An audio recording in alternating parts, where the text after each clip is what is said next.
Okay, well, good morning and welcome, everyone. I will go through the agenda in a moment, but I'm Mike Victory Rowe.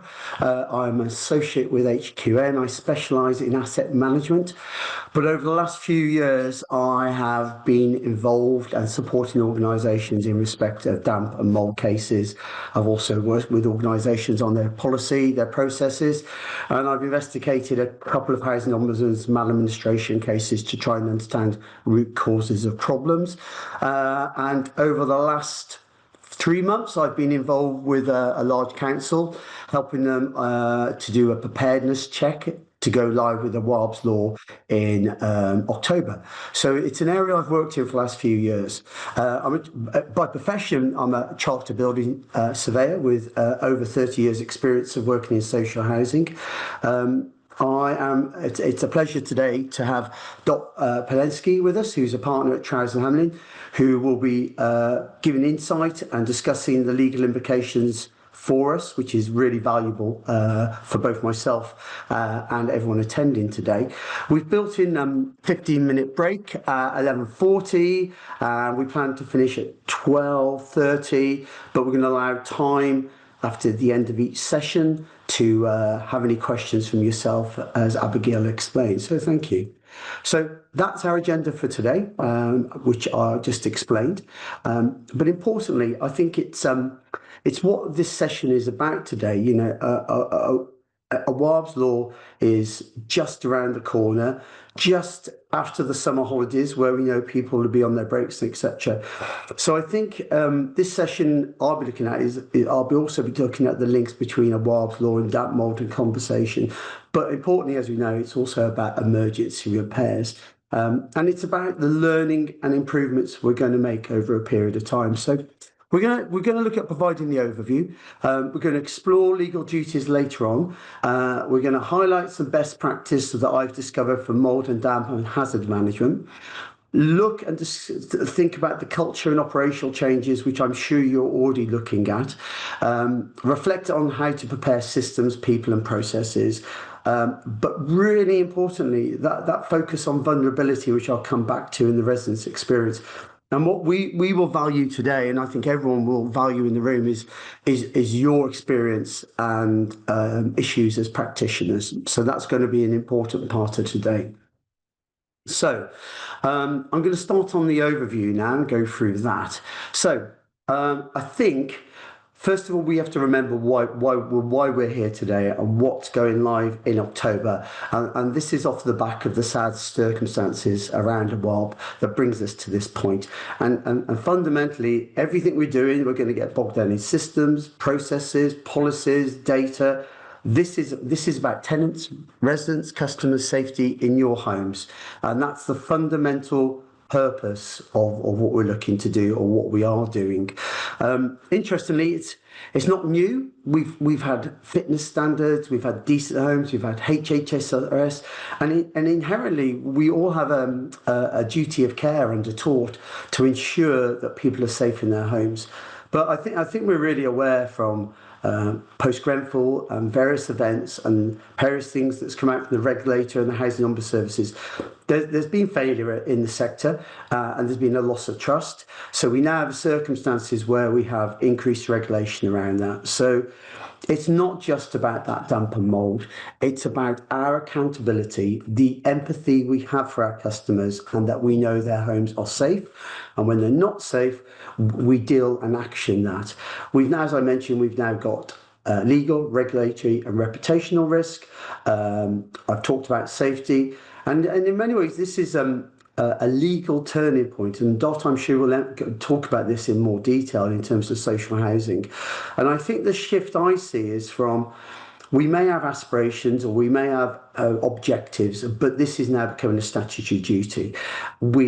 I feel, and we most probably all have this, is we've mostly felt quite reactive to damp and mould, and I'm sure we are improving and learning as we go on.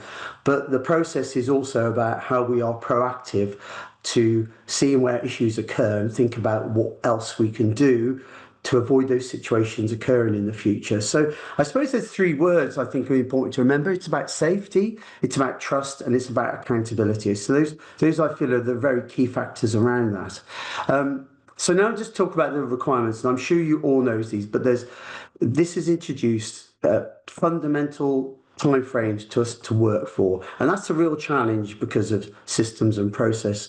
And it'd be interesting to see how people are getting on with that. But we have 10 working days to investigate potential hazards. We have 3 working days to issue warning summary, or written summary, sorry.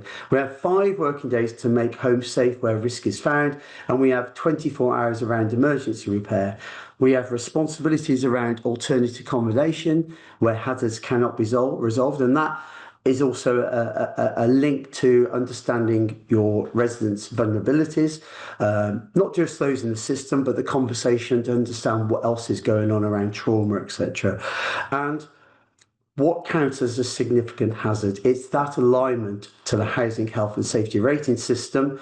So understanding that system and being able to assess homes against that is important. And as we know, this goes live in October. So next, what will landlords be tested on, or what's it going to test you on? And I think from looking at the draft guidance, and Dot's going to go into that a bit more detail, the things that look at that is systems and workflow. Your ability to track, your ability to trigger legal actions is going to be critical. Clear ownership of that, and that includes data management as well, and ensure your data is updated in almost a live situation, and that escalation route within your organisation when it's not working, or you feel you need somewhere to go with it. Competent investigators I'll come back to around the definition, registration and the training. Communication standards, sort of those legally compliant summaries, and Dot may have some mention on that, but importantly, transparency, real-time reporting. And if I was one of your members, or if I was a board member, I think the assurance and governance around this is going to be important as part of your existing processes and or your existing assurance you have in the organisation. So key areas for non-compliance. I think these are the things that have come out to me as part of my work over the last few months, looking at preparedness checks. I think training at Awaab, or particularly housing health and safety rating system, is going to be really important. Qualified with relevant technical and surveying background. So it's this thing that's going to link to a competent person, competent surveyor in terms of their skills and experience in assessing housing hazards. And I think this has come out from recent housing ombudsman work that's come out around repairs, particularly in May when they came back with a number of spotlight and various things, is we don't always get the diagnostics right. And I'm going to come on to that when I go back to damp and mould in the next sort of session. Being aware, and are you aware of your residents' vulnerabilities? And I'll come back to this one, that trauma-informed practice, and I'll mention that in future slides. And able to use internal systems and workflow. So if you have them, it's designing them to meet these requirements. So the required actions, as I see it, is define competency criteria around skills, knowledge, experience, and the bolt on there is also the training required. Maintain competency register. I think it's going to be important to evidence that in your organisation around those people who have that competency. Deliver role-specific requirements. So you'll have people who are going to do diagnostics, but you're also going to have housing officers or people on an estate or a scheme where they are approached by someone saying, I've got damp and mould. And that becomes your day zero in terms of how you then deal with that and take that forward in terms of the legal process. Training, hazard triage, and I think everyone's become quite experts on this, particularly around damp and mould. Categorisation is really important, and many of you may have this on damp and mould around, what is a severe issue, what is an issue that could be dealt with in terms of cleaning up mould and damp, etc. Mention legal timeframes. Come on to communication with residents' engagement, which is really critical. The Housing Ombudsman is really concerned around that we haven't listened or we aren't having those conversations. And implementation of quality assurance. How are you going to ensure it's working? What are going to be your spot checks? What are going to be your audits? What are going to be your case reviews to make sure that what you are doing is working? and importantly, the learning that comes from that in terms of your improvements. So next, key areas for non-compliance that I've seen is system fragility. It's your IT systems, it's your spreadsheets, it's other systems you've built to manage damp and mold. It's how do those connect? How do you get that view within the organisation that creates a way for everyone to see where a case is. What I've seen is a lack of automation, a lack of workflow logic, and a reliance potentially on spreadsheets, which means they become quite siloed potentially. I think I've seen some great work being done on using systems like Power BI to create front ends, but that's only as good as your background data in terms of that being updated. Emergency repair backlogs. Dot may have a view on this. My understanding, it's not a backdated thing, but I think looking at your backlogged repairs or backlogged damp and mold, I know when I talk about backlogged damp and mold, I don't mean just open cases. I mean cases that aren't being dealt with or in your workflows. And I think that's important in terms of those moving on is those competency gaps, is understanding where your staff or you might need training and support where roles are unclear, and importantly, your third parties, your contractors, other companies you may use, are they trained? Do they have those competencies? And off the back of that, because we all need it, is asset data. Do you have any incomplete asset data? Do you have any areas with limited insight into your high-risk homes? And that can very much be around your stock condition surveys. Do you have the right questions in your stock surveys? Are you using information in from your stock surveys to look at higher risk archetypes? And then importantly, resident trust and communication. Understanding, is there low confidence? Is there a weakness in your updates? And looking around those areas is going to be really important. So next, I mentioned this at the start, is around tenant vulnerability. And as I see it, statutory expectations around that area is really about, as you as landlords, considering investigative reported hazards, deciding the urgency of the response, determine suitable remedial, and that may link to other decants and support, and communication progress and outcomes. So you may have good processes and that is work, but you are going to be in the situation where you may have to flex that around people's vulnerabilities, people's experiences or traumas they have. And that's going to be an important part of your early assessment around which process are you going to flow?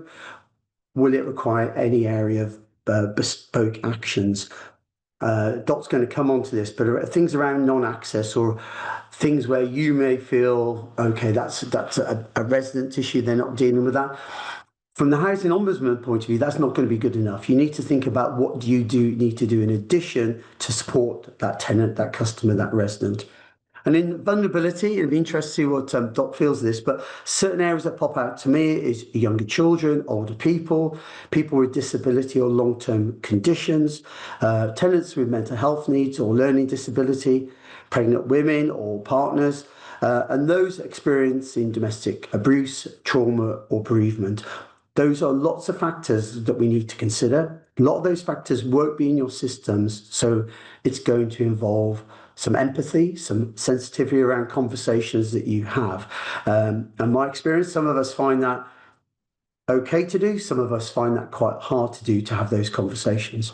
So moving on again in terms of tenant vulnerability and duties and good practice, this is what I think a landlord needs to be looking at, is embedded vulnerability triage into hazards and reporting and inspections, training staff and contractors, recognising vulnerability, adaptation of communication and inspection accordingly, and communication, as I said, in terms of how customers want to be communicated with. Maintaining a vulnerability flag in your housing management system, many of you will already have that, and using vulnerability status to prioritise making safety actions and decants. The other areas also relating to, on a side note, is people you never heard from who may live in homes where you feel those properties could be vulnerable to damp and mould, or where you haven't completed a stock condition survey and you don't know what potential hazards there are or housing health and safety rating system issues. Design trauma. What I mean, this is informed communication tools, trainings for staff to understand the emotional impact that poor housing can have on your tenants' customers in terms of where they live there. Avoiding that one size fits all response and adapting timelines to individual needs is important.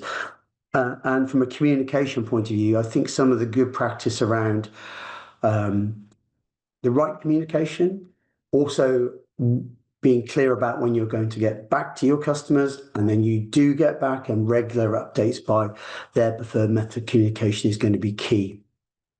So, are you ready? I suppose key readiness questions that are going to be important to pose yourself. So, I think it's that use of a self-assessment prompts, and I would guess many of you have done this either via your own development of a readiness question. I'll come on to this later on, but HQA also have a checklist as well that can be used, or you may have used other organisations. So I think it's a case of sitting down and saying, do we have enough skilled staff to meet the response times? So I think it's looking at what you've got, what you don't have, and where your gaps are. And you'll know a lot of that gaps potentially from historic issues you may have around the demand from damp and mould over the last few years, and where time delays occur between your stages to understand, okay, what do we need to do around that? Also important is going to be looking at your out of hours and weekend coverage. Is it adequate, and how does that work?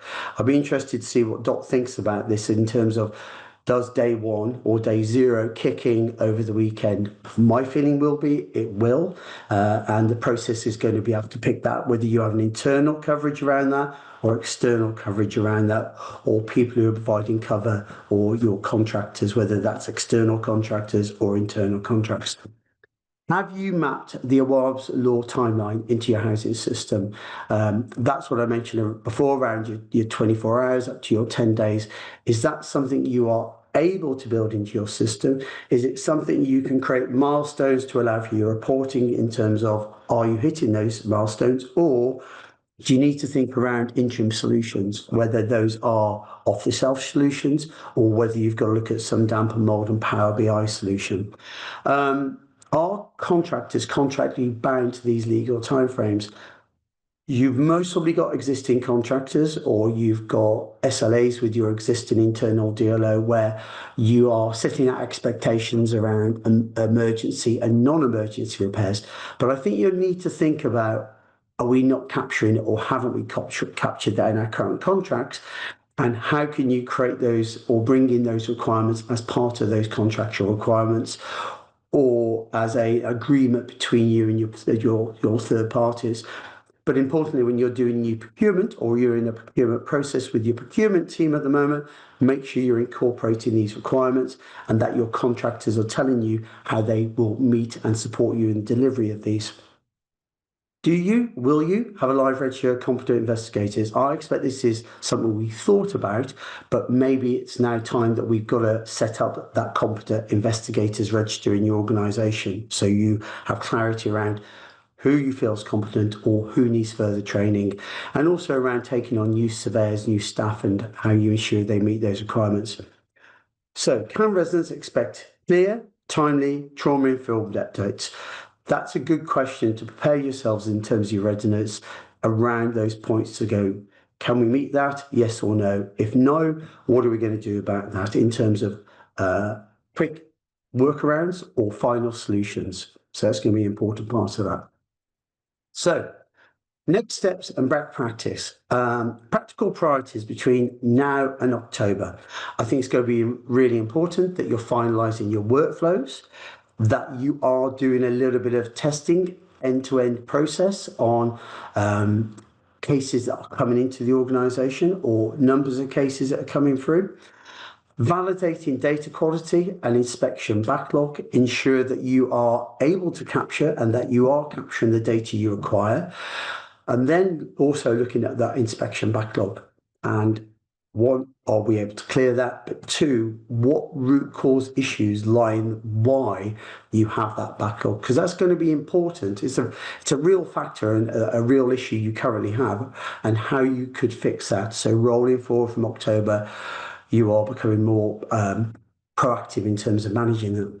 Training all relevant staff, and thinking about training required for contractor side, and also that internal training you want to deliver your contractors to make sure they are also delivering and your objectives and your standards.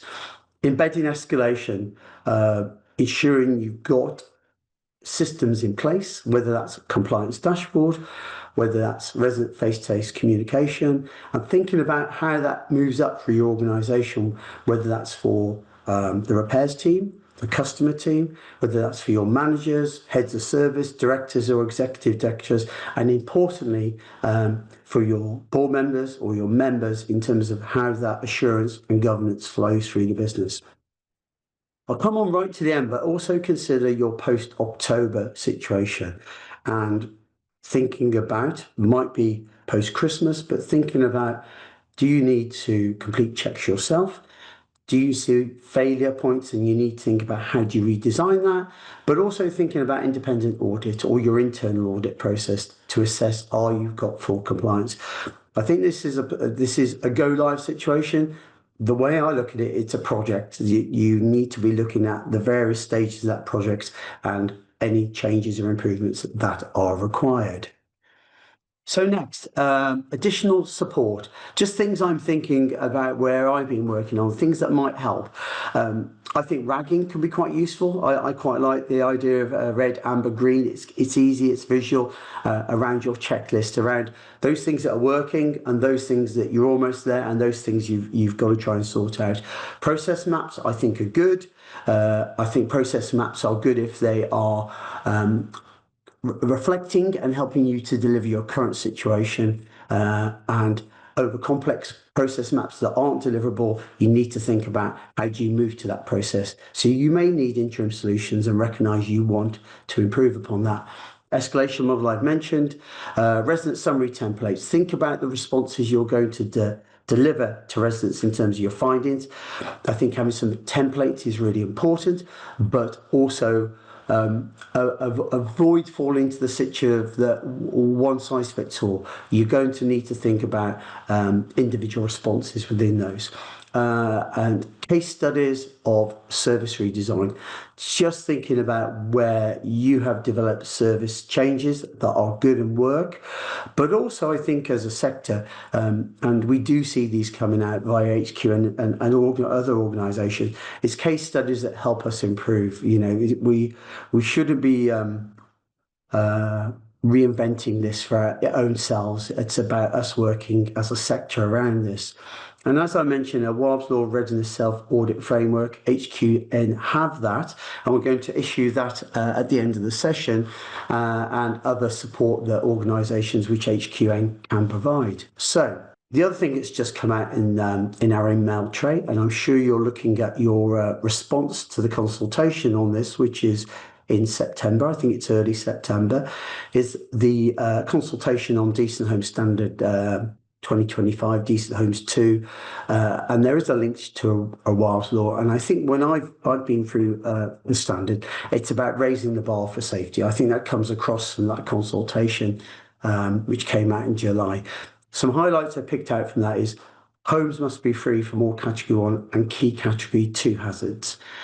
There's a real focus on residents' health and well-being, the need to track issues like damp and mold. There's a specific section on damp and mold, and cold, overcrowding, and poor ventilation. That's been raised in the standard that's out of consultation.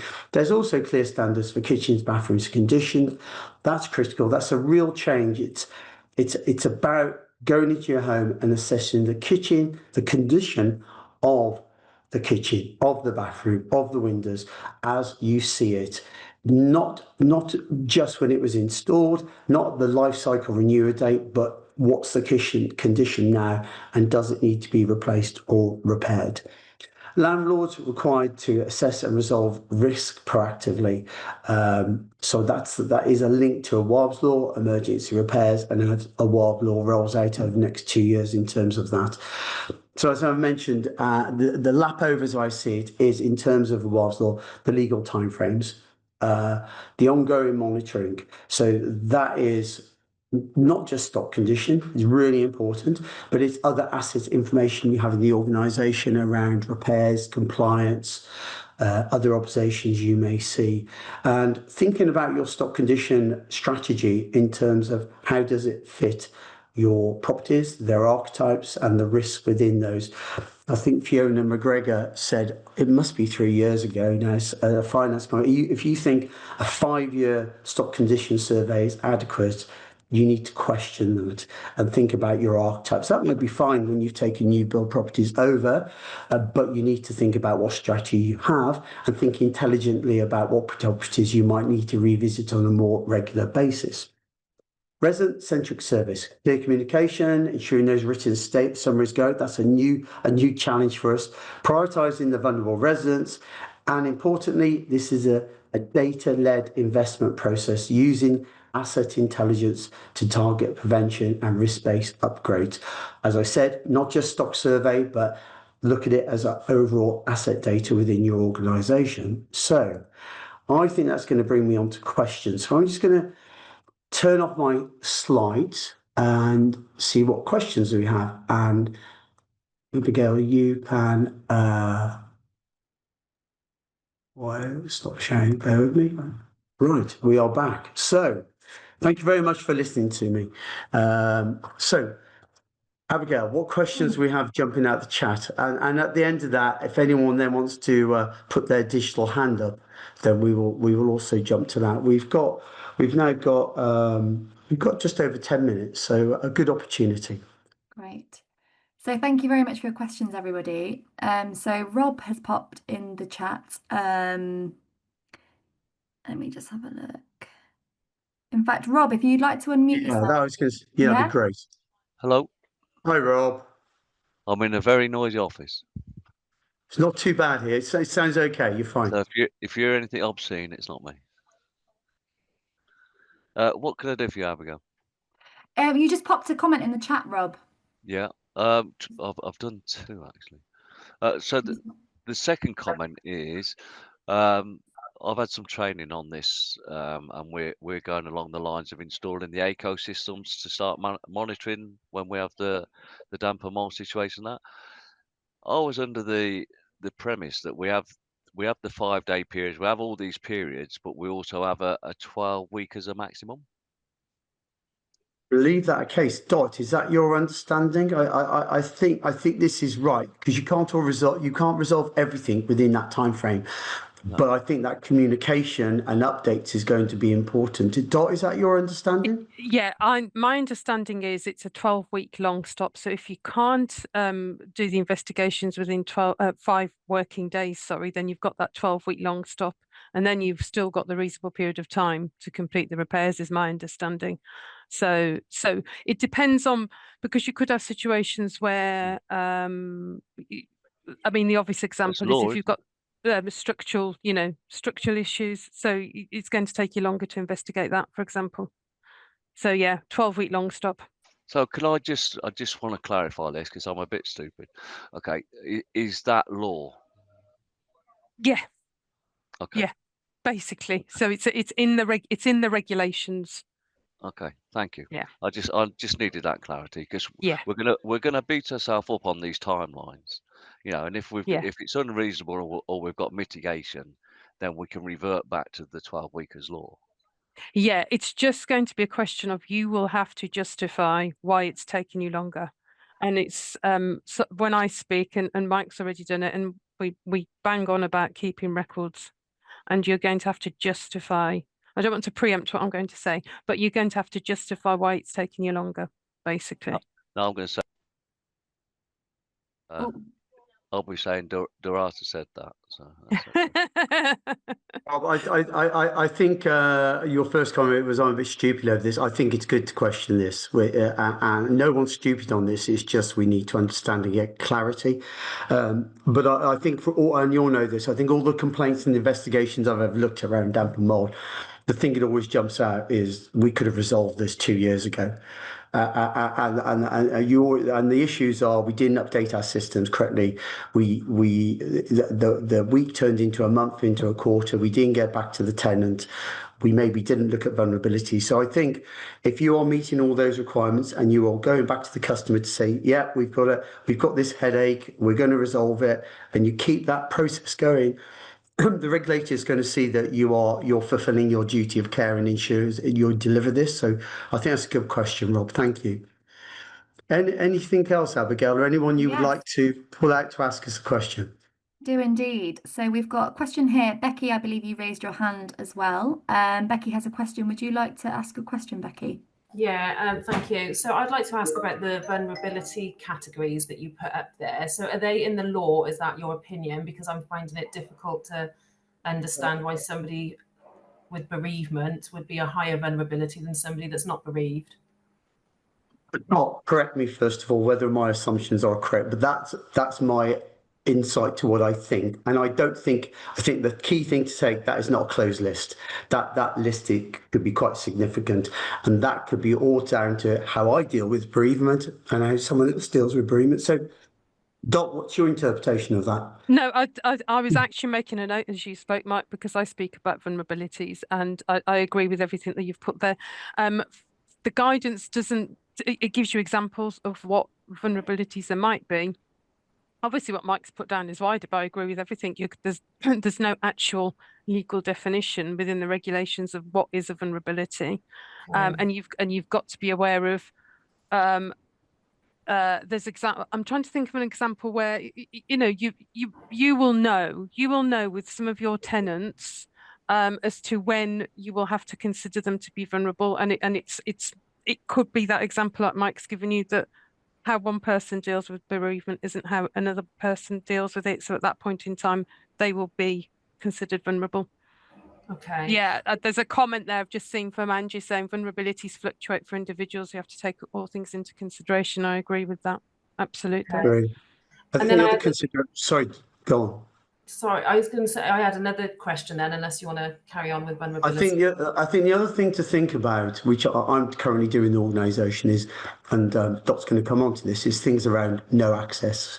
Those properties where you just never get into, or you can't do a survey, or they don't let you in, is to consider. I think we have to be proactive and looking at those properties, not just in terms of we can't get in, but why.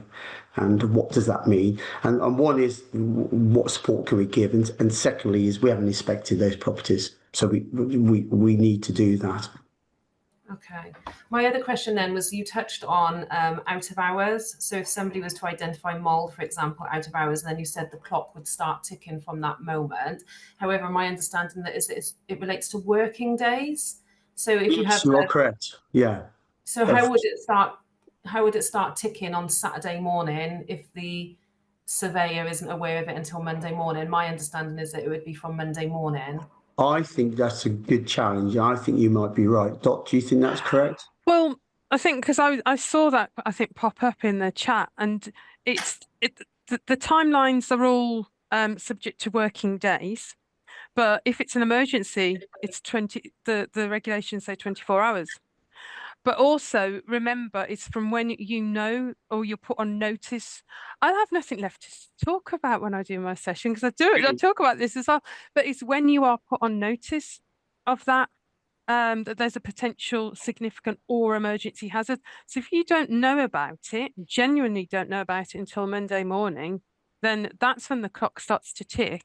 And it's a potential emergency hazard, potentially. But that depends on what information you've got, triaging, quite a few bits that I will talk about. So we'll come on to that. We won't steal your thunder anymore, Dot. But that's a good question. Abigail, anything? We've got about 5 minutes of questions. We've got a few questions, so we can speed through them. Peter is asking, can you go over the escalation? Is that meant to say models? Yeah, I suppose what I meant by this is I suppose the numbers of ways of looking at this is one for the organisation, I suppose itself, is if you're not hitting those issues or you've got blocks and barriers, what is there in your organisations that escalates so it doesn't sit in the background in the system as a data field. It's what escalations you have to make that visible in the organisation, and that could, traditionally would be manager to higher manager. But from my point of view, it's we've got a problem and a headache. How do we resolve that? I think what I found looking at spreadsheets on damp and mould is I've done, just do filters on the key milestone dates, and I'll just see it's missing a date. There's gaps. So what do you do? What different escalation systems do you need to deal with potential problems around data, around getting back to the tenant? I suppose from a wider point of view is if you do have failure in the organisation and you're not doing it, is how do you escalate that in? It's not a whistleblowing. It could be a whistleblowing problem where you make sure that goes up there, up the organisation. Dot, is that the right track you would see it around those two areas? One is from a practical point of view. One is from I suppose, a governance point of view within the organisation. I mean, yeah, it's the practicalities of how you do it, which is something that I wouldn't see, but it is that escalation, and it's keeping track of it, as you say. It's where are the gaps, and it's looking at your records and being proactive rather than coming to a point in time you're like, oh, we could have done that, or we haven't done that, or what did happen. It's been ahead of the curve, so to speak. You're right, and I suppose I'm going to come on to damp and mould in a minute. That's a good way of looking at a live situation. If you've got a damp and mould system, a damp and mould spreadsheet, is actually, if you haven't, dig into that and look at where your delays, your blocks, your barriers are, because those problems aren't going to disappear overnight. And if you've got to do workarounds in the short term, you need to do workarounds. So, and that reflects another issue around your resources, because one of the preparedness tests I did was they'd worked out they needed a significant level of admin to manage the spreadsheets, because that was one of their problems. They weren't updating. Right, Abigail. Yes, we've had an anonymous question pop through. Can I ask if someone has MH, for example, and refuses to give access, is there a category hazard and there is a category hazard 1, what do we do? There is not much guidance about this. I'm going to hold that question, whoever anonymous person is, because we're going to deal with that in your session, Dot, aren't we, around that? So can we hold that one, because Dot may give some insight and we can come back to that question, if that's okay. Yeah, I mean, if I don't cover it, then let's come back to it. But I mean, in terms of whether or not it's a category 1 or category 2, I don't know what you say, Mike, but my interpretation is you don't get held up on that. It doesn't matter if it's category 1 or category 2. You still have to look at it as to whether or not it's a significant or an emergency hazard. And what the guidance talks about is basically, when you boils down to it, don't get kind of hung up on that and trying to categorize it. I think it's a good question. The other one, if you go to the detailed housing health and rate system, if you follow it right through, it's the potential of that situation arising, because what we always look at is the outcome. We see a problem, but part of the assessment should be about looking at, if you do a survey of property in summer where someone's cleaned off all the damp and mould, you've got to also think about the potential for damp and mould to occur in those properties as part of your surveys, and think proactively about how you resolve that. Any more, Abigail? Or yes. We do. The questions are flowing, but cool. Obviously we can cut short if we need to. So John is asking, can you clarify if you can carry out an investigation on all emergency repairs or just CDM? Say that again, Abigail. Can John, you clarify? John, are you there? Mm. Can you just tell us so I get my answer? Yeah. We've already got our processing in place for CDM. For the damp and mould, but when the guidance come out in June, it talks about all emergency hazards. So have we got to carry out an initial investigation for all emergency hazards that come in? What, to comply with CDM as? No. So when I talk about CDM, I mean condensation, damp and mould, not as Right, in CDM. okay, sorry. Yeah. So we've got a process in place for damp and mould. We've already got that in place that complies with Awaab's law. But Right. the guidance now talks about emergency hazards and investigation of all emergency hazards. That's blindsided us a little bit. So I just have I got to do an investigation for all emergency? You have, that come in? yes, yeah. So that's a one-liner, but encompasses everything. So And that's yeah, from October the 27th. yeah. So that's the assessment, and they've got to be managed in the same process. Okay. So to a degree, we talk about the phasing of HHSRS then kicking in. To a degree, if you read it, it kicks off from October really, because everything else coming could be an emergency issue. Yeah. Okay. I think that's a good question, because you'll be dealing with emergency repairs, and you've learned a lot from damp and mold, but how do you reflect that? It'd be interesting. Has anyone in the room found that have they got that solution yet, where you are now able to monitor your repairs coming in, determine if they're emergency? Has anyone got to a situation from a practitioner where you think, yeah, we've resolved that? Just speak out if you have. Well, I will take the silence as being that it's a work that's currently going on. But was there anything you else wanted to add to that in terms of emergency? Can I just add on? Sorry, Lisa Canland. I was just going to say on emergencies, we're responding to emergencies, but I think we class, when we do it on vulnerability, but some of the things that we go out to on a 4-hour response, wouldn't necessarily be deemed an emergency, that you would put into category. It just sometimes I think we over prioritize them.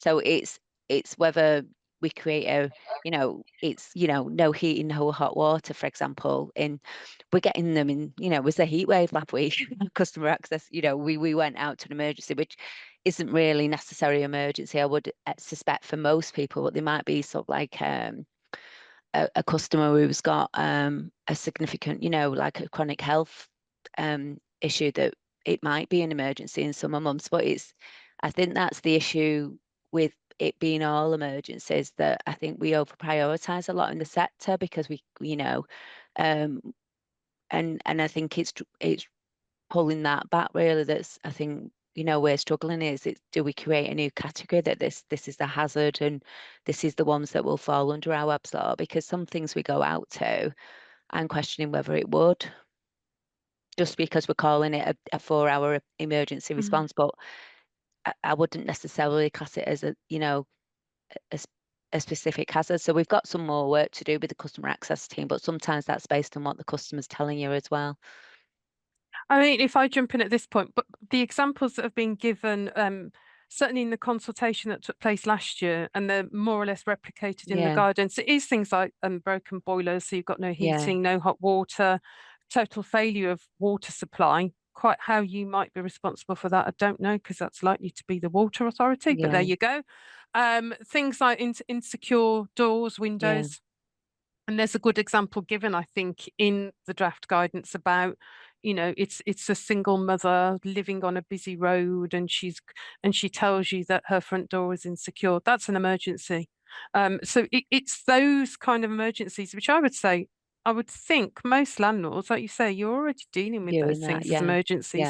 And I'll come on to that as well. I'll talk about that in my I think the session. issue is out of hours poses a problem, particularly, because it's that, and particularly contractors who are doing emergency for us, because of if they can't fix it and there is follow-on work, that 3 working days where you've got to, if you can't do it within 3 working days, you've got to get in touch with, you've got to right to do the written summary. I think is going to be a real challenge, I think. And is that still a requirement? On emergencies, if you don't fix it within 3 working days, there's no follow-on. If this follow-on work, even if you make safe, I think. Yeah, I think if you fix the emergency repair, if you do the emergency repair with it, you've got to do it within 24 hours. So it's making safe, however you do that, if it's, the front door. Once you've done that, my understanding is, from what I read, was you don't have to do the written summary. But that means if you've done it, I suppose if you've fixed it, so if you've fixed a faulty front door lock and it's done, it's dusted, no need to do anything else. The question was, so if we fixed it, so we've got a boiler where we've made the situation safe, but there's some follow-on work that we need to do. Yeah. Even if it's safe and we've, if we don't do that within 3 working days, we will have to do the written summary. That's my understanding. Okay. I don't know if I've got that, if you agree, Mike, but my understanding is if you've still got more works to do, then you haven't, that written summary requirement kicks in, because you've got to say when you're going to do it, and give the timelines, etc. So I'm going to move on in a second, but I think these questions are really important. I think the example of a boiler could be actually fixed and you're up and running, but you think you could improve the boiler a bit more. So that might be an improvement rather than a repair.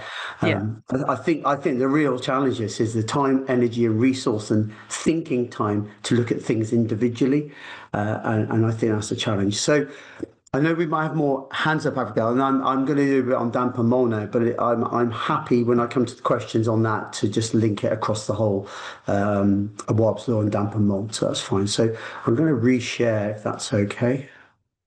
Find the right one. Right. That look okay, Abigail? Yeah, we're just on your question slide, Mike. Right. So just talk a little bit about damp and mold, because I suppose that's the key link to this. So let's do some stuff on best practice. I mean, I've used this slide before, and I think it's really important because I'm going to come on to diagnostics, and we have just lived through I can't remember now. We had 3 heat waves, something like that, over the last few weeks, months, but we had a winter where we had high rain, but what we had was, when it rains, we're getting something like a month's worth of rain in a couple of days. So we are finding we are getting high rainfall. We're getting extreme weather conditions, and what that means for our housing stock, which for 80% of our house stock, it's old, and we have we have some post-war, we have Victorian, Georgian, and I live in a Victorian property. They're not drying out. I've got walls that should dry out and they don't dry out. So it's really important to understand our circumstances are changing and they're likely to continue to change. So that's an important point, I feel.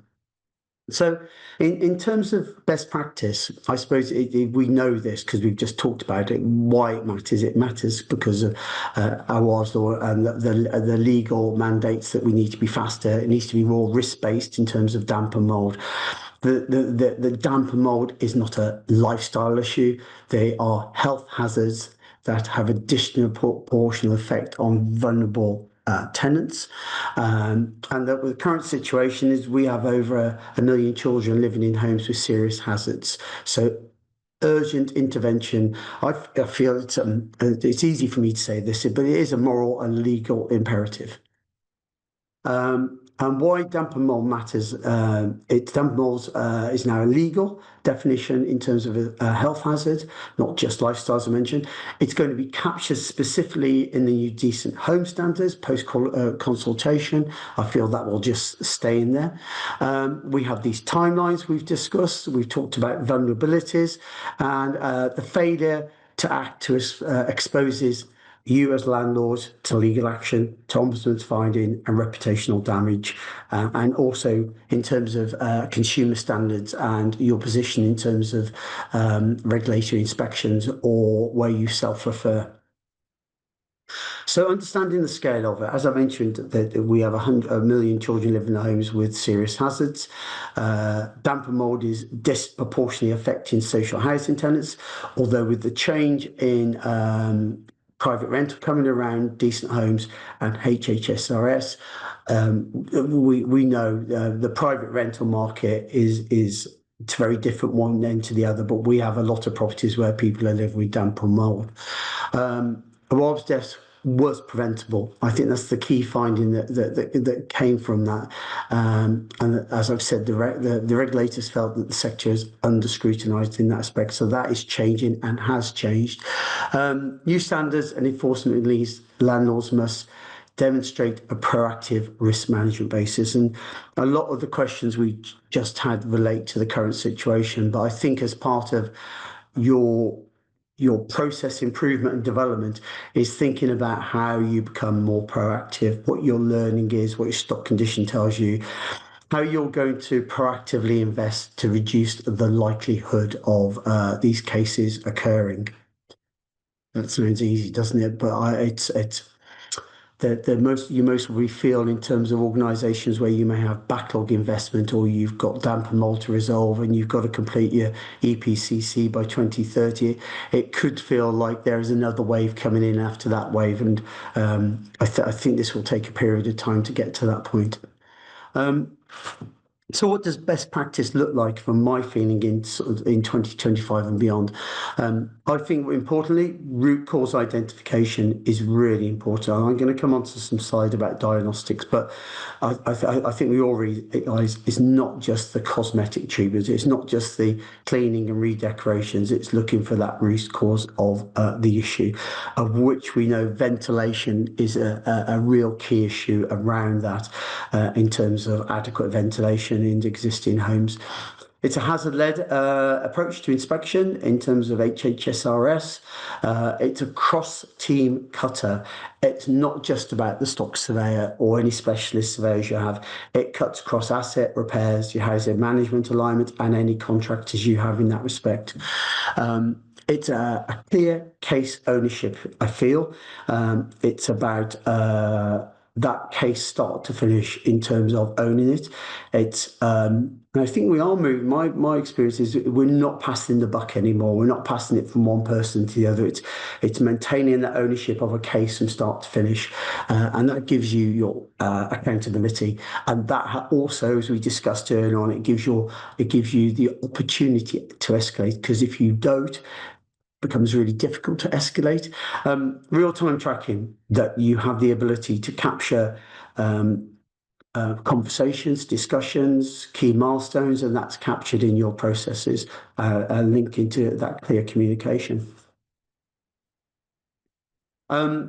Just talked about moving from reactive to proactive. So I'm just currently looking at stock condition systems where I'm working and thinking about asset management systems, and about to look at where the market is on that.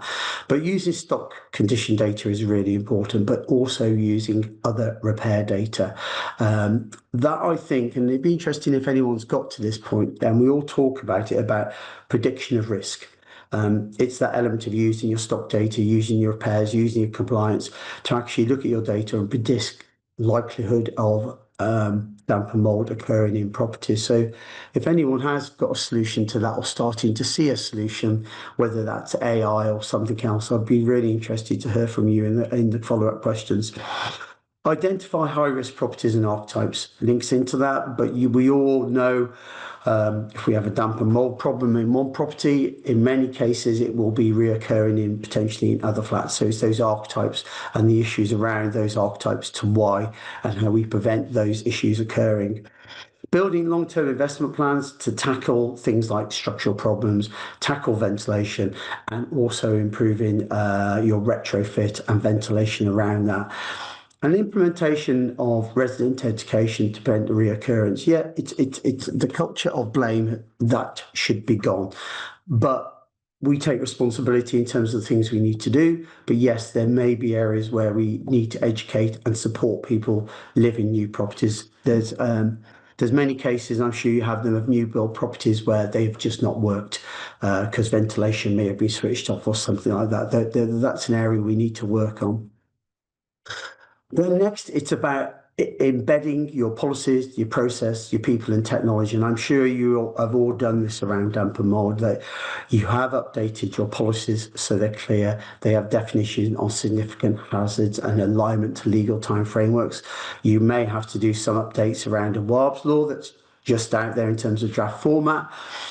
You need those processes in terms of end-to-end triage, the investigation, the resolution workflows, and the people, your staff, the training, your competent investigator, and also not just the techie skills, but that empathetic communication that we are looking at vulnerabilities, that we do understand that living with damp and mold is quite dramatic for many people. Well, mostly, I would say mostly all of us.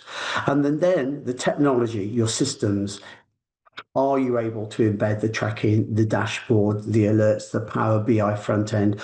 Or do you need to think about how you evolve your IT systems and solutions to automate stuff? Maybe a case that's currently admin heavy, but how do you move that to a place where it's not? So next, practical tools and redesign insights. I think the ability to deploy inspection templates is really important. As I discussed, you may need to bespoke that, but it's about supporting your teams that allows them to capture information in formats in your system. So you are capturing that information and it's not lost on an email or WhatsApp tracked. Introducing competency frameworks. So you are able to assess your inspectors, your surveyors to see that they meet those requirements at an individual level, not just a corporate level. Using damp and mold heat maps, I think, is really good. We've talked about that. That links to your proactive approach, your archetypes and targeting intervention there. I've seen good solutions pop up around the use of mapping around potential areas where you have those heat maps. Standardising written communication with the caveat that you do need to bespoke it in cases, and then aligning those contractors' SLAs in terms of what they are delivering for you, because in many cases they're your front end and they need to deliver to those timeframes. They need to update you in terms of communication, and you need to introduce assurance around their performance so they are meeting those requirements, whether that's external or your internal DLO. So next, aligning with the Wales Law on Decent Homes. I've talked about this before. So we've talked about it's a risk-led response. It's about that tenant engagement. We've talked about the new Decent Home standards, but homes must be free of those significant hazards. They must be warm and dry and well ventilated and proactively maintained, not reactively patched. And I know many of us are. If we looked at our spend levels in the organisation in terms of our overall property spend, I think looking at it and saying, you know, what percentage is reactive, what percentage is planned. But from that planned point of view, an honest conversation to say, of our planned investment, where's the demand coming from? Is it coming from good stock condition led data, or is a high proportion what I would call reactive plan maintenance that is coming from unforeseen reactive repairs? I think there's always a lap over there, and one of the lap overs is the ability to use your learning from reactive, from compliance work, to update your stock data.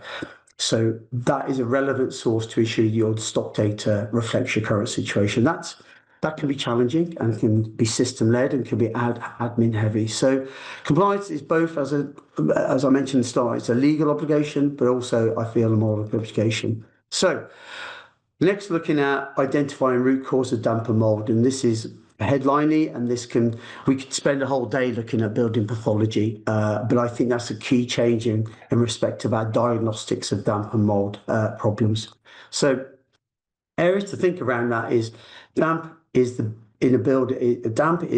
build-up of moisture in a property, whether that's condensation, whether that's penetration, whether it's rising damp, and that's a wider discussion to be had, or whether it's leaks. In the house I live in, about a year ago, new radiator went in, connection didn't go on properly, and it had a drip leak on the connection, and over a period of 2 weeks, I had a patch of mold and damp appear in the hallway. Cleaned it off, fixed it, and the problem was gone. In terms of different types of mold, there's different types of fungus which grows into moist environments. So there's lots of areas to look around. What is the fungus and what's the health risks? Identifying the root cause of the mold, both from visual inspection and physical testing.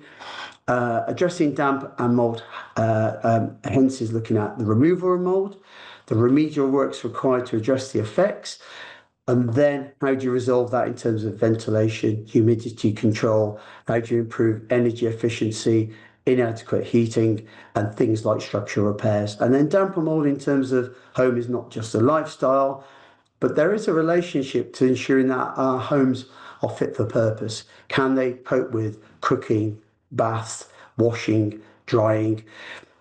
I started surveying a long time ago, and someone says, well, they can't dry their clothes in the house, but many flats, many homes don't have provision for drying. So we have to then make sure we have good ventilation.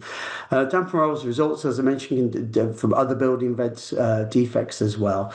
And then small changes to lifestyle or support and training can help, making sure we do use the fans, that we explain how the fans work. My mum lives in social housing in Shropshire, and she just had a new ventilation fan fitted, and I looked at the fan and she wasn't sure how to use it, but the first thing I noticed was it was a manual fan with override. It was that the cord to operate the fan was still wrapped up in its original tie and inaccessible. So making sure we get the installations right and then support people in terms of explaining how things work and why they're important. So next, knowing your homes and your tenants. So what I've got up here is, and I'm lapping over, but I was going to apologise for that, but I'm not going to, because I think this is a message we have to repeat. If we don't say it once, we say it twice or 3 or 4 times. But the asset data is really important. The element of moving to that 100% stock condition survey used to be aspiration when I first started in this or working in this area. Now it really is a need, and particularly when you are then left with 5-10% no access, getting into those properties is really, really important. I'm a great believer in a doorstep conversation with the tenant about asking tenants what it's like to live in their homes. Have they had damp and mold in their homes? Have they cleaned it off? Are the windows secure? Can they close them? Does the heating work? Does it feel cold? It's really important because a stock surveyor can't see those things every time. Stock age profile, looking at your stock profile, do you have the right inspection regime? And then making every opportunity count in terms of going to homes, as I mentioned, even if that's in the summer, having that conversation. And I suppose this is what I mean by being proactive. It's not just proactive in terms of investment, but it's proactive in terms of the conversations and insight we learn from our tenants around their homes. Complaints and dissatisfaction. Really important that we use the findings from that and do some root cause analysis around how can we resolve, how can we help improve our systems. And I said this number slide, understanding your tenants, those tenants that are most likely to live in homes with damp and mold, long-term illness, those experience fuel poverty on low incomes or disability.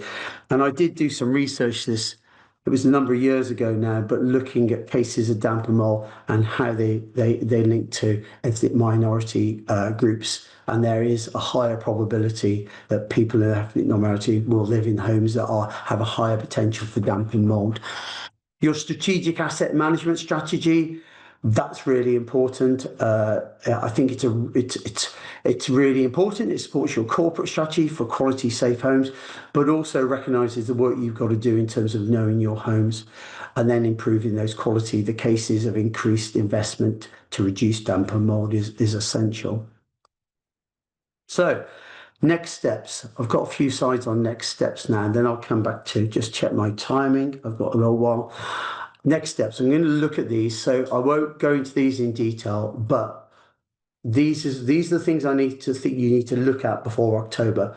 Finalise legal compliance systems, accelerate backlog clearance, strengthen governance and oversight, training on competent workforce, improve resident communication, align decent procedures with legal duties, and embedding that vulnerability understanding and triage. And then I've got another slide that talks about what next after October. This doesn't come to an end in October. It's the kickoff of it going live. Importantly, monitoring and assurance of compliance is essential. Review and refine your workflows in the way you're doing this. Learn from your problems. Sustain culture and workforce changes. I think it's going to be important that we potentially are going down the big bang approach now about training and support for our staff. That's really important. But I think reinforcing that support over the next 6 months, 12 months is really important. Continual resident voice and co-design is essential. That's going to be really important in terms of maintaining that engagement or any other panels or scrutiny groups you have. And then planning for phase 2, phase 3, which then rolls out. And then that independent compliance review. I think moving over 2026 is looking at external reviews, internal audit, testing your system, where does it break and where can you improve it? And importantly, that feeds back through the organisation to your executive directors, to your board members and to your committee, because that may be a need for other investment in your organisation in terms of process or IT systems as you go forward over the following years. So, HQM, what are we doing? We are currently doing some work for the Fed of Almos and the Association of Retained Councils. We're looking at 2 issues: no access and preparation for Awaab's law. We will be putting out a short survey and running some focus groups shortly. So please do get involved in that. You're the practitioners, and that we need to learn from you to think about how we support you and preparing for Awaab's law. If you feel you need that additional support, then please contact us, because that's what we do.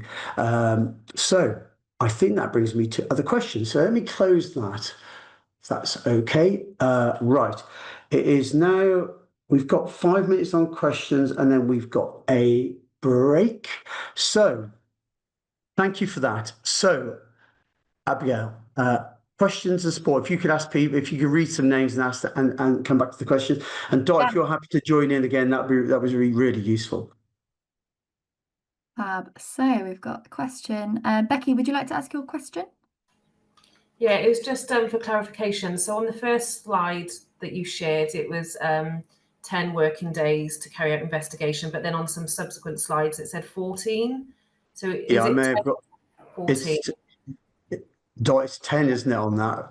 10 working days. We've gone. I think probably what's happened is, isn't it, Mike, that we were assuming it would be 14 calendar days because that's what was in the consultation. But the positive that's come out in the regulations is we're working on working days, generally speaking, unless it's 24 hours. Excellent. All right, thank you. Find that. Great. Let me have another look.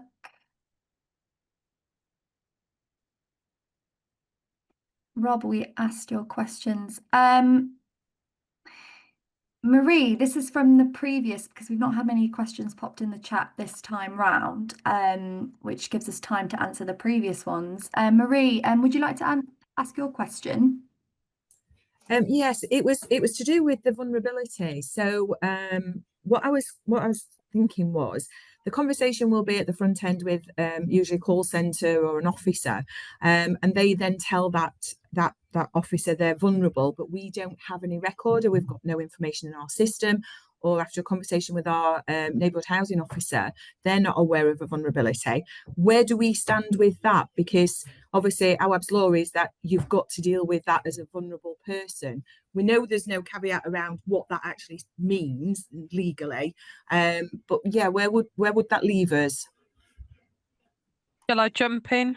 You jump in. So I would say if that's all you've got, it's a question of being proactive, and then going back to that resident, that tenant, and asking the question and trying to elicit more information from them, because you can't just go on, oh, I could say I'm vulnerable, but what is it? What is it? Is there anything? And you could couch it. Obviously, you're all professionals. You know how to couch that question to your residents around. Well, is there anything? Any support we can offer you? You've told our call centre you're vulnerable. What is it? But it's going to be a question of being more proactive and making sure. I'll talk about that, but about record keeping and the information that you've got in relation to your residents. They are spot on. I think it's a question of saying just because IT says that's not a question. I think you have to ask those questions to find out why. Great, thank you. We have another question here. Is a direct message. Does the regulation supersede the tenancy agreement? Most tenancies state that you have to decant if works are invasive, but Awaab's law guidance states that tenants can stay in property for works or end decant when they want to. I will talk more. Sorry, I've just dived in. Apologies, Mike. It's that type of session, so that's no problem. I will talk about decants, but the bottom line is that the regulations law always takes precedence over any kind of tenancy agreement. That's the bottom line. But I will save anything more about decants to my session. Stop. And then we've got a question from Livia. Livia, would you like to unmute yourself and ask your question?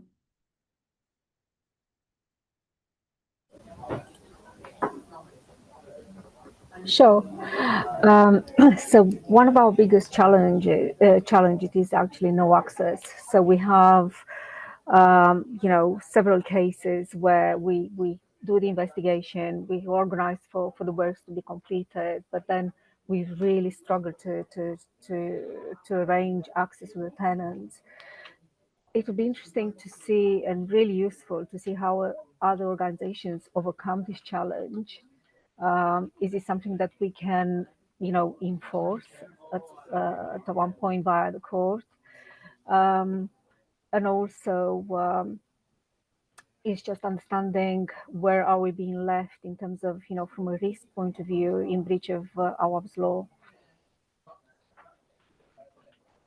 So again, shall I just dive in? Because I'm conscious of time as well, but I will talk about access, most definitely, and what you should be doing about it. So, I mean, it'd be interesting, as you say, to hear what other organisations do, but I would never let access lie as an issue. But I'll talk about it as well. Come back to that. I think before we break for our break and then come back at 5-2, is I think one of the things I see is potential how we manage no access in a siloed way, and that could just be my experience, but we have different parts of the organisation, whether that's repairs, compliance, housing. I think it may not be all cases, we just need to come together and say where do we have commonality around access issues, and is there something we can do differently on that? But I'll let Doc come back to that in a while. So we have a natural break. We restart at 5-2.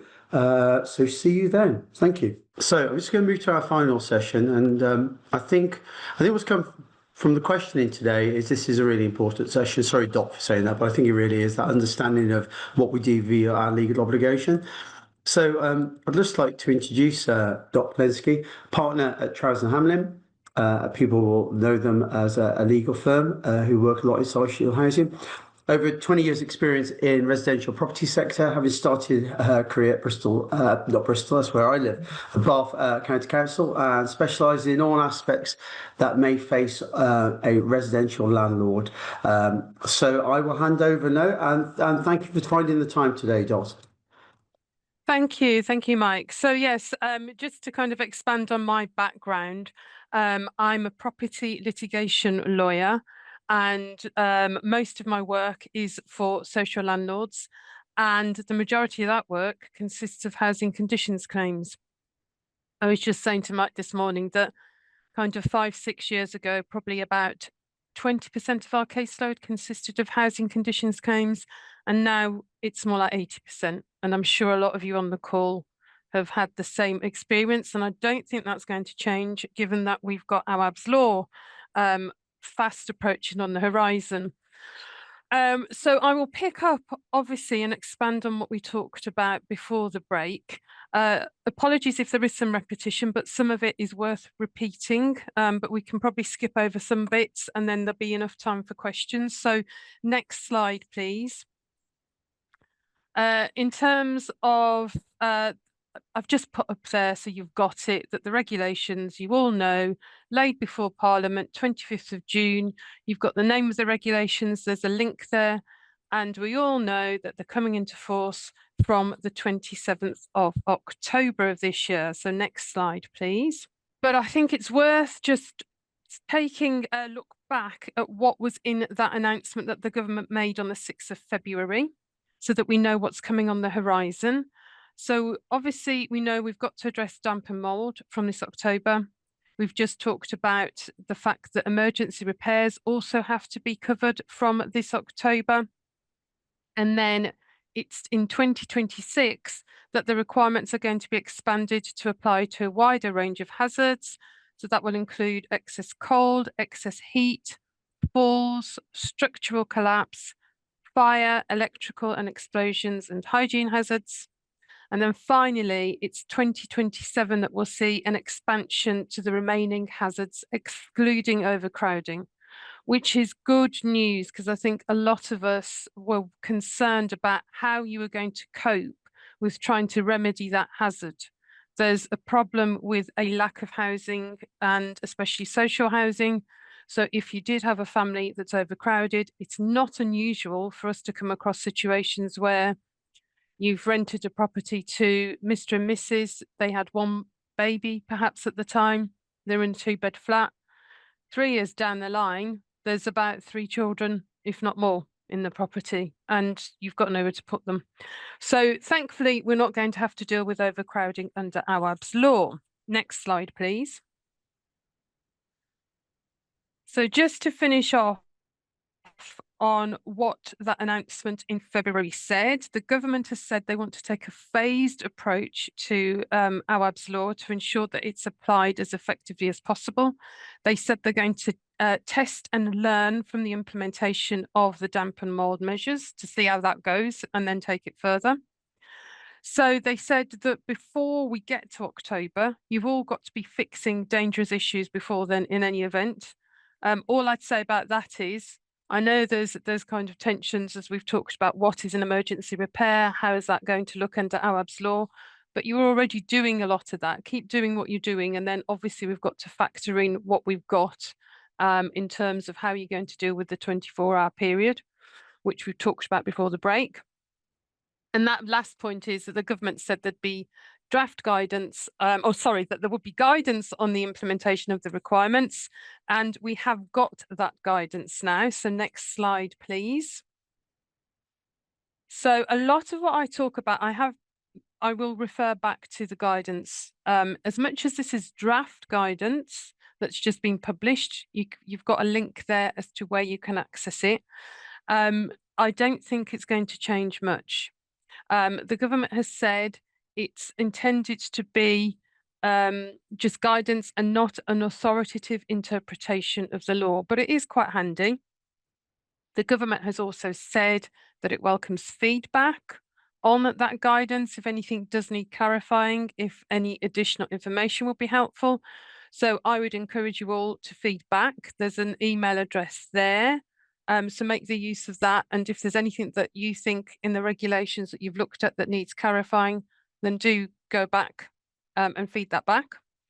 The regulations, if you have looked at them, they are not the easiest to follow, and that comes from a lawyer. I was saying this morning that I think some government lawyer had a bit of a field day in drafting them, because you have a definition within a definition and then you forget what you're looking at in the first place. It is not easy to follow.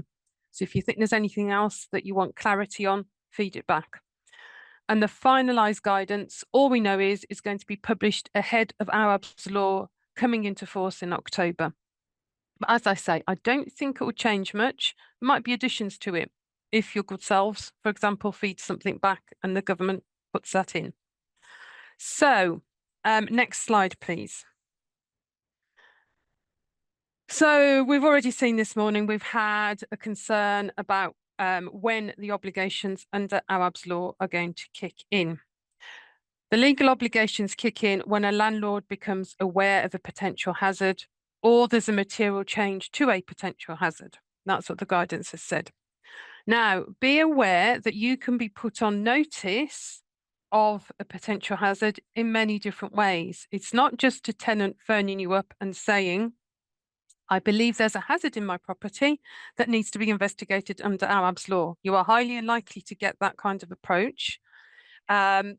some of these examples that I've put on the slide do come from the guidance. So you could discover a potential hazard during a routine visit, during a routine inspection. That already happens in terms of, we always warn our clients about if you're going out to properties and you're not there necessarily to do an inspection because there's a disrepair, you can be put on notice of a housing condition in any event already in a similar way. So just be aware of that. You could be carrying out an investigation into a different or related hazard under Awaab's law. So a different hazard, it could be that you are there because a tenant's just said, I've got disrepair at my property. That should already ring alarm bells for you. You could have been notified by a third party, the contractor. We've talked about that. Social workers. We've had in the past social workers, third parties contact our clients with issues about their clients.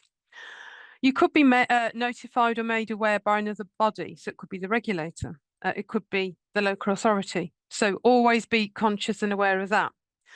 Now, the other issue I think you might find that we have is that if you receive a letter of claim for a housing conditions claim under the pre-action protocol, then potentially then you're being put on notice that there might be a hazard under Awaab's law, especially because in 99.9% of those letters, if not all of them, you're told that there's damp and mold within the property. So that should put you on notice, and then you've got to think about what we do. Is it potentially an emergency hazard? Is it a significant hazard? What we're going to do, how we're going to investigate it. So next slide, please. Now, we've spent some time already this morning talking about information that you will have about tenants and about vulnerabilities. What the guidance has said is that landlords need to take reasonable steps to understand the circumstances of their tenants in order to triage hazards. So we've talked about the fact that if you're put on notice that there might be a vulnerability, you get more information out of the tenant. So whether a hazard is significant or emergency depends on whether it presents a risk of harm to an occupier's health or safety that you, as a reasonable landlord with relevant knowledge, would take steps to make safe as a matter of urgency or within 24 hours. Relevant knowledge is defined as meaning as the knowledge that a landlord has or reasonably ought to have about the health and circumstances of an occupier. Now, this links back to what we were saying this morning. That phrase is the use of the word reasonable in the legal sphere is quite widespread. So the knowledge that you reasonably ought to have. So I would say if you had a call or the call sent out a call from a tenant to say, I'm vulnerable, and you didn't follow that up, that is knowledge that you reasonably ought to have. You should have followed it up. So it's important that you hold good quality information about your tenants' homes, who's living in them, record details that you've got that have been shared with you, including any circumstances that might make that tenant vulnerable, coming back to that. Information on how best to contact the tenant. It's important that you've got contact details, any reasonable adjustments you might have to make for that tenant. So, for example, is there a language barrier? Do they have support needs? So the guidance says you should use all that information to assist you in determining if a hazard is significant or emergency, because that will play into that definition as well. Alongside information you should gather when that hazard is first reported to you. You have to consider all of these factors. So when triaging hazards, consider all of that relevant information you've got about the tenant. And remember, you may have come by this information by way of other investigations, any other correspondence you've had with the tenant, conversations you've had with the tenant when the hazard was first reported, reports from tenants regarding their health risks, the vulnerabilities. You could have medical evidence. If you've got medical evidence, then you are supposed to refer to it. You don't necessarily need it, but you are supposed to consider it.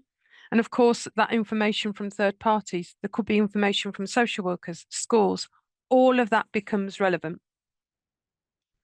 So that's all I was going to say about information about tenants and the properties as such. Next slide, please. So as I promised, we were going to talk about access issues. Now, the guidance says, starting point is, you should seek to obtain access to a property as quickly as possible. You've got to keep clear records of attempts that you've made to do so. Sorry to bang on about record keeping, but keeping records of how you've tried to get access to a property and what you've done is going to be crucial, because the court will then decide if you've taken all reasonable steps to gain access. We'll come on to the one defence you've got, but that will be crucial in any defence that you raise to any claim that's brought under Awaab's law. So you've got to look at things like working with the tenant to arrange a time that's suitable for them for a home visit, offering different time slots. Be aware of, do they work? Have they got school-aged children? Are they going to be out at those times? I've had instances where we've had contractors turn up at 9 o'clock when it's known to the landlord that the tenant will be taking her children to school at that point, for example. So it's working with your contractors as well. The guidance says you should offer a range of time slots.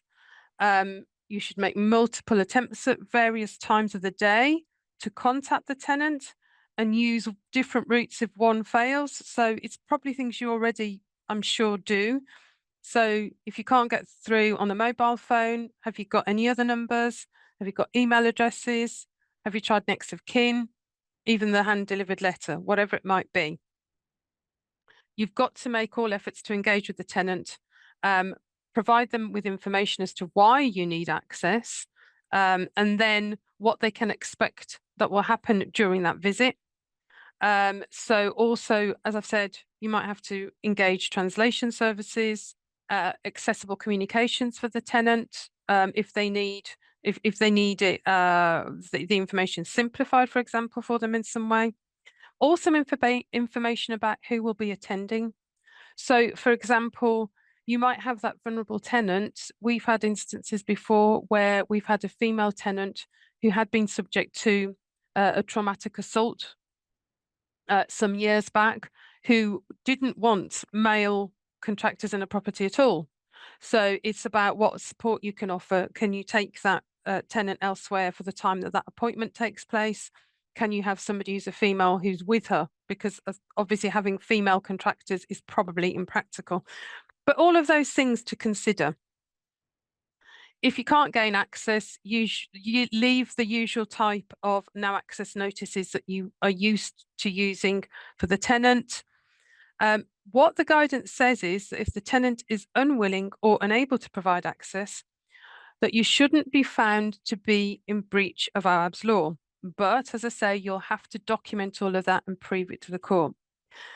Now, there is an implied covenant in the regulation, so it's an implied term and condition of the tenancy on the part of, so this obliges the tenant to allow you, the landlord, to enter the property for the purposes of complying with any requirements under the regulations. So that means that whether or not you have an access clause within your tenancy agreements, which I'm sure you will all have, but it specifically says that you, the landlord, can gain access to the property for the purposes of complying with Awaab's law. Having said all of that, it comes back to, and what I was going to say before the break and what I was saving, if you cannot get access to properties, I wouldn't sit back and think, well, if the tenant issues proceedings, I've got a defence. I'd still take injunction proceedings. I'd advise any of our tenants to do that. I'm sure you're already used to doing that. It's usually a minimum of 3 attempts at access, we say, but do what you can, especially in light of what the guidance says. Keep all of that evidence and information and then make an application to the court. And the courts are more than willing to grant injunction orders where you cannot get access. So that's access issues. So next slide, please. Now, we've talked a lot about the requirement to take emergency action, and that is going to cause challenges for you. So you've got to take emergency action if you've got reasonable grounds to believe there is an emergency hazard. So you've got to do that as soon as is reasonably practicable, but within 24 hours in any event. Now, what is an emergency hazard? We've talked about that: broken boilers, significant leaks, properties that are insecure. All of those fall within the definition of what is an emergency hazard. You've got to, as I say, you've got to investigate an emergency hazard and put it right within 24 hours. So that is going to cause some tensions for you.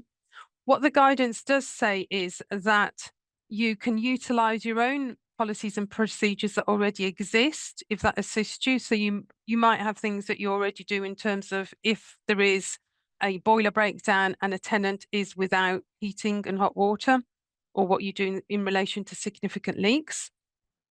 Now, the guidance also says that if a repair is already covered by another statutory framework, then that shorter time frame will apply. I can't think off the top of my head of a scenario where there is some other piece of legislation that gives a shorter time frame. So if somebody has got an example, then please do share. But I think it's going to be that 24-hour period that you're going to be working to. So that was all I was going to say about emergency action, because we have talked quite a bit about it already. So next slide, please. Now, those of you who are used to dealing with claims for disrepair, Section 11 and fitness for human habitation will know that we've got quite a lot of defences available to us. In terms of Awaab's law, there is one defence available as such, and that is that you've used all reasonable endeavours to avoid the breach from occurring. So there's some possible examples that are given in the guidance, and I think these are all valid. So you need building control approval to take action, to remedy the hazard, and despite taking appropriate steps, you haven't been able to secure that. You've had access issues, we've just talked about that. You've had difficulties in sorting specialist contractors or materials to enable you to do all of the required works within the timeframes. Or there's a lack of suitable alternative accommodation. We'll come on to that. You will have to keep clear records of all attempts at compliance. So all of that, if you are having issues, so if you're having issues in sourcing contractors, sourcing materials, you've got to keep clear and detailed records of all the delays. So all the effort you've made to find contractors, everybody you've contacted, for example, sourcing materials, where have you gone, who have you approached, all of that. And then any exchanges in communications saying, oh, it's not arriving on Monday, it's going to be another 2 weeks. Keep records of all of it. If there's one thing that causes issues in defending housing conditions claims, it's not having the records to back up what we're told quite often, and it's going to be crucial. So that is the defence. Next slide, please. However, on this slide, I have set out what I think are kind of backdoor defences, possibly, because there are within the regulations exceptions to when you have to do required works. So essentially that means, well, again, you'll have to document this and you have to have a clear record of it. But it's saying, well, we don't have to do the required works because of this. So for example, if there's a significant or emergency hazard that's resulted from damage by accident, such as fire, storm, flood, or other inevitable accident, that doesn't fall within Awaab's law, essentially. That's the kind of defence you get in fitness for human habitation cases. As much as it's not set out as a defence in the regulations, it's going to get you out of having to do the required works. Or if you need the consent of another person to undertake the works lawfully, and all reasonable endeavours to obtain that consent have been exhausted. So the building regulations example that I gave you. If for any other reason you can't lawfully carry out the works, if this is important as well. If the tenant is not using the premises in a tenant-like manner, then that's an exception to doing the required works. So as much as we cannot ever refer to a tenant's lifestyle, if that tenant is not using the premises in a tenant-like manner, they're doing something that is causing the issue, then you can use that as a defence, not as a defence or as a reason for not doing the required works. So again, you're going to have to evidence that. You will need clear evidence of it. And I know somebody mentioned the monitoring equipment that you use via ACO. So I know that what that does is that can give you crucial data about what the tenant is doing or isn't doing in their property. That's an example of the kind of evidence you'll have. There is no duty to repair or maintain anything that a tenant is entitled to remove from the property. So that is similar to the defence you get for fitness for human habitation, i.e. that's anything that belongs to the tenant, so things like their white goods, their fridges, freezers. And if the hazard is outside the scope of Awaab's law, then again, you're not required to do the works. It's outside of Awaab's law. So if the hazard is outside the scope of Awaab's law, just be aware it might still be an issue for fitness for human habitation or disrepair, potentially. I can't think of an example, but just be aware of that. So that's the exceptions to the required works and the defence. So next slide, please. I'm just conscious of time. I don't realise how much there is to talk about until I get going. So we'll talk about decants because this is going to be an issue. I know it's been mentioned that it will be an issue. So basically, if the tenant and their household, if you can't do the works with them in there, you're going to have to decant them. So that means if you can't do the works within 5 days, if it's a significant hazard, or 24 hours if it's an emergency hazard. You've got to take account of the needs of the household when assessing the suitability of any decant accommodation, but you can use any vacant properties you've got, private rental properties, B&Bs and hotels. So it's probably what you're using already for decants. Suitability is assessed on a case-by-case basis. So you will have those extreme examples. We had one fairly recently where a tenant was struggling to decant somebody who was severely disabled because their property being adapted for them specifically. That is going to be an issue. The fact that you might have to source a lot of decant properties potentially, where you're going to get them from.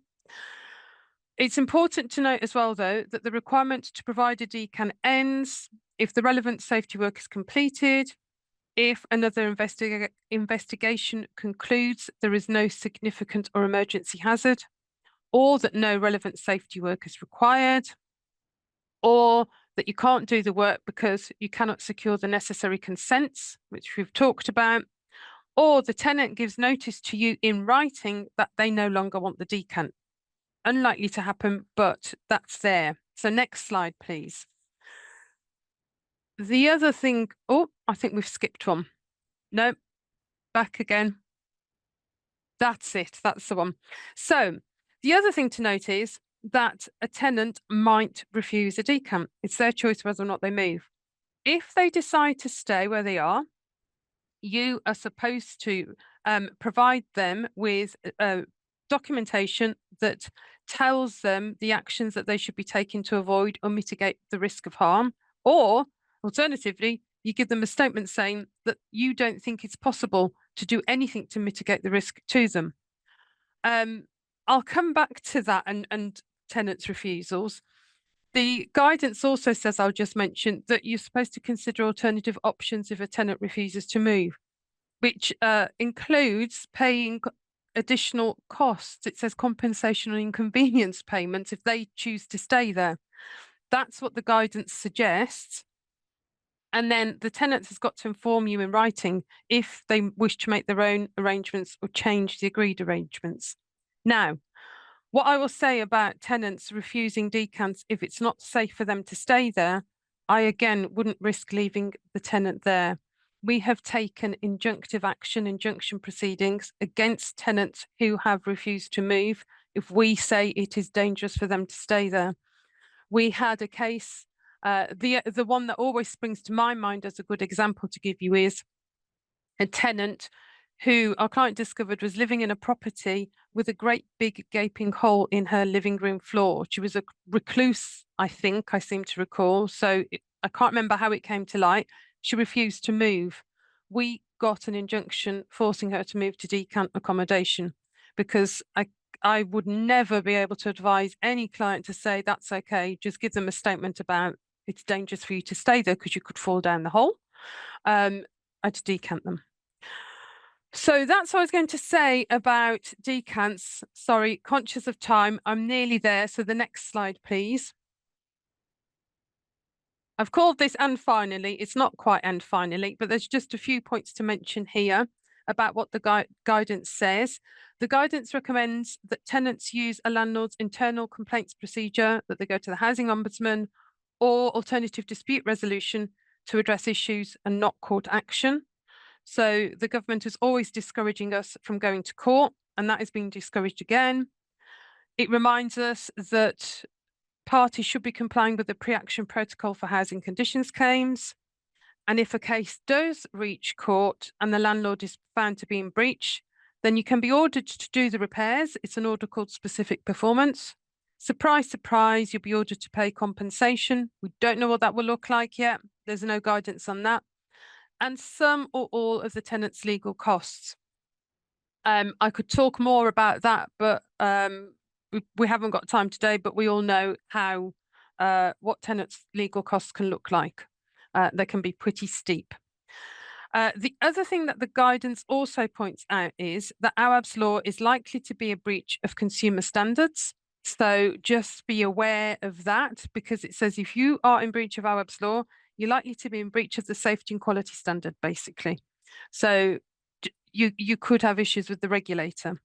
And always remember that compliance with other statutory requirements is also going to be necessary. So don't get blindsided or just hung up on Awaab's law. You've got to comply with everything else still. So next slide, please. I do think that a lot of what I've got on the next two slides, we've already talked about, Mike's talked about.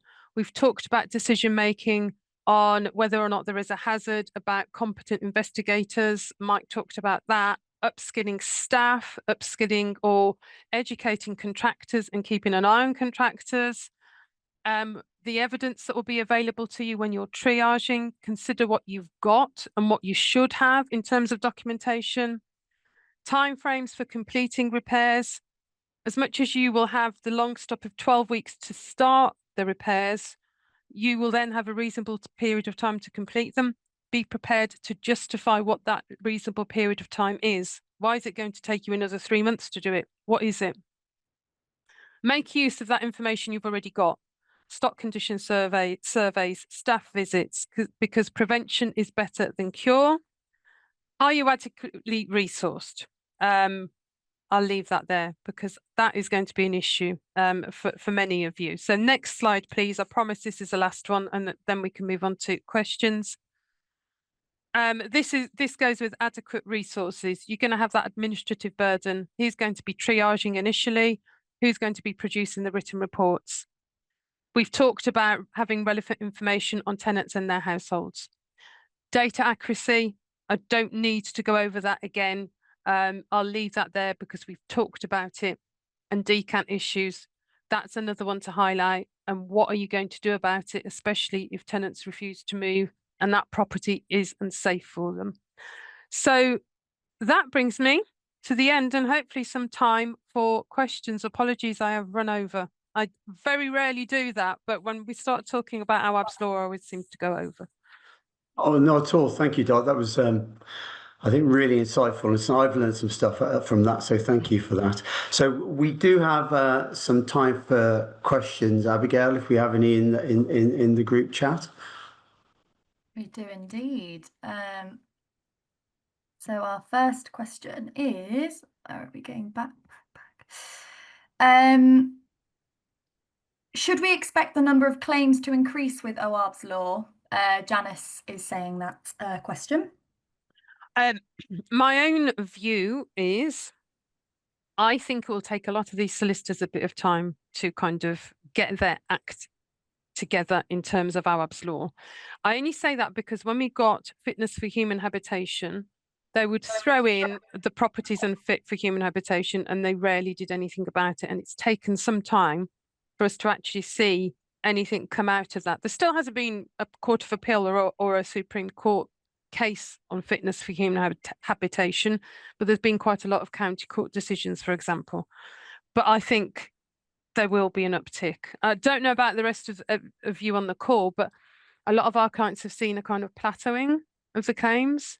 And I don't know if it's, I get the impression it's the calm before the storm. So it might not be straight away, but watch this space.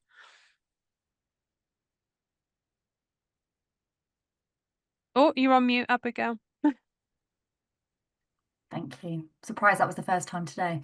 But we've got quite a few questions, so I'm just going to just speed through them as quickly as possible. What's the next one? Rob asks, does one of these door knocking claim solicitors who are circulating like vultures also put us on notice? Well, only if that then gets fed back to you in some way. So I suppose you could have a tenant phone you up and say, oh, I've had somebody on my doorstep today claiming that they're from, your housing association. And this is what they found in the property. I mean, potentially, you've just got to be conscious of that. Because you've all had instances of that where these door knockers insinuate, quite often they don't say it outright, that they are from your housing association and they're not. So potentially, but it might not be until you get the letter of claim that you've got to look at the fact that you are probably on notice. Great. Rob has just raised his hand. Just to feed into that, a lot of the time we get the solicitor's letters that are basically a caveat drawn thing that there's damp or mold in this property. There's no direction to where it is or anything like that, and it's basically someone's knocking the door saying you've got damp and mold. They're telling them they got damp and mold. It's no win, no fee. We then try and do our part of it, and they're told not to let us in, no access, etc. But is that the clock started ticking then, or is it until you get the claims letter? But the claims letter normally doesn't correlate to actually what's going on in the property. Yeah, but it depends on if that's what I'm saying. It depends on when you find out about that door knock and what you're told about that door knock, because you won't necessarily know. And you won't necessarily know until you get the letter of claim. One thing I will mention here, slightly off-piste, but just be aware of the fact that, if you haven't heard, the Solicitors Regulation Authority has been investigating a lot of these no-win, no-fee firms. That has all gone quiet, but I get the impression that something might come out of it, especially because later on in the year, there's going to be a call to evidence about the claims farmers, about the door knockers. And that was in the announcement that the government made on the 25th of June. So look out for that so you can feed into that and feed in your experiences or your tenants' experiences of the door knockers, because then that will hopefully, stem the flow of any issues that you have in this respect. Fab, thank you. Simone is asking, can you clarify if this means, I'm not sure which slide this was in reference to, we should now be inspecting or repairing out of hours, i.e. customers often state, I work until 5 p.m, can you attend in the evening or the weekend? Clarification would help. So I suppose we're going back to the 24 hours. You've got to address any emergency hazards within 24 hours, and then you might have an issue of tenants saying, well, you can't come tonight because I'm working. If you get those refusals, then that comes down to documenting it, and you've got to clearly say to the tenant, I cannot, you're living in a property with a hazard. I want to come at this time, and then get into the property as soon as possible. That's what I'd say. But there's not a lot, if that will come down to then saying, if the tenant then turned around and said, well, you were in breach of Awaab's law, you'll say, well, I was ready, willing and able. Look, here's the evidence to go in and address the hazard and fix it. Or if someone says, well, I can only let you in at the weekend and the evenings, then is that we reasonably should provide for that? I've had clients who have done that before, actually, already, just doing repairs. But then equally as well, it's engaging with the tenants, isn't it? And going, okay, well, you're not there. Well, can't your husband be there, your partner, your mum, your dad, your neighbour, whatever it is, try and do everything you can to do a workaround with tenants. Thank you. Abigail, do we have any more, or We do. I'm aware, I don't know. we've got some people leaving now, and I'm aware we've gone half past. I have a sense this is a conversation we could carry on for the next 2 hours, actually. So Yes, I think so. So I feel guilty for running over, but I think it wouldn't have made any difference. We're always going to run out of time. I think you're right. So I might wrap up for everyone there. So I do apologise if we didn't get to your question, but Dot, a big thank you for taking the time to do this today. It was really useful, and I get given the task to wrap up, and normally it's quite a straightforward thanks, but I could wrap up for another hour. I feel on this, but I think my wrap up would be not new to us, but it really is new. And I think we've just got to remind ourselves about what are our legal obligations and what are things we can put in place to help us achieve those legal obligations, whether that's knowing our homes, knowing our tenants, knowing our customers, but taking the time to also ask people. And I think Dot made this point in terms of no access, in terms of various issues. You need to ask people why and ask them to explain why. But we also need to realise that I think these new laws place an obligation on us to be customer centric and understand the needs of our individual customers. So it's no doubt this is really complex, and it's no doubt this is going to really challenge us. So I'm sure we will come back to this subject time and time again. But I hope it goes all okay for you guys, and just remember the learning is something that you can improve on. So thank you very much for taking your time out today to attend, and thank you, Abigail, as well, and the HQN team, and we will catch up with you soon. Thank you.